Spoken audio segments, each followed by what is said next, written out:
In this week's Star Wars Rebels episode, Sabine Wren heads homeward in hopes of uniting the Mandalorians against the Empire.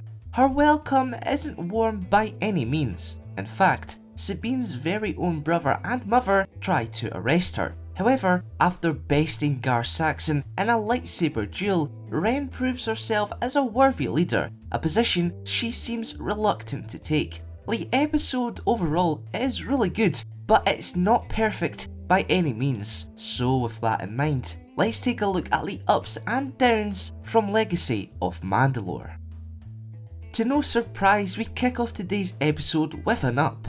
I've mentioned before my appreciation for subtle humour and everyone's favourite sadistic droid Chopper, so when he raised his extendable arms at gunpoint to indicate his surrender, I couldn't help but crack up. I also thoroughly enjoyed the climactic battle sequence and lightsaber duel between Sabine Wren and Gar Saxon. Both fights felt important and each contained a great deal of suspense. In saying that, however, there was one element of predictability about the lightsaber confrontation. It was a little too obvious that Sabine hadn't been shot. Of course, she's an important character, but this is a trope we've seen time and time again. I'm 99.9% sure I'm not the only one who sat there knowing all too well that Saxon was actually the one about to bite the dust, which entirely removed the scene's suspense and twist. On the contrary, Legacy of Mandalore's climax was great. It capped off Sabine's recent character arc to end on a somber note. I never cried because I'm a man,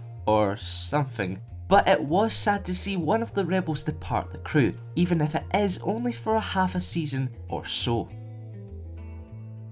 As displayed by the 3 ups and 1 down, Legacy of Mandalore was a solid episode. It gave us some funny moments, an excellent lightsaber duel, and an impactful ending. I sure hope next week's episode delivers just as much as this one did. Speaking of which, Star Wars Rebels Season 3 Episode 17, titled Through Imperial Eyes, will centre around a mission to rescue a rebel spy before the Empire realises their true identity. So let me know your thoughts on that somewhat filler sounding plot, as well as your opinion on the Legacy of Mandalore in the comments section below. Thanks for watching, and for more Star Wars related content, keep a locked here to the Kankazans. Bred and trained on the watery world of Kamino, where he adopted his morbid nickname, Commander Doom was destined to loyally serve the Grand Army of the Republic. More specifically, he was fated to aid Jedi Generals Tiplar and Tiplee throughout the Clone Wars.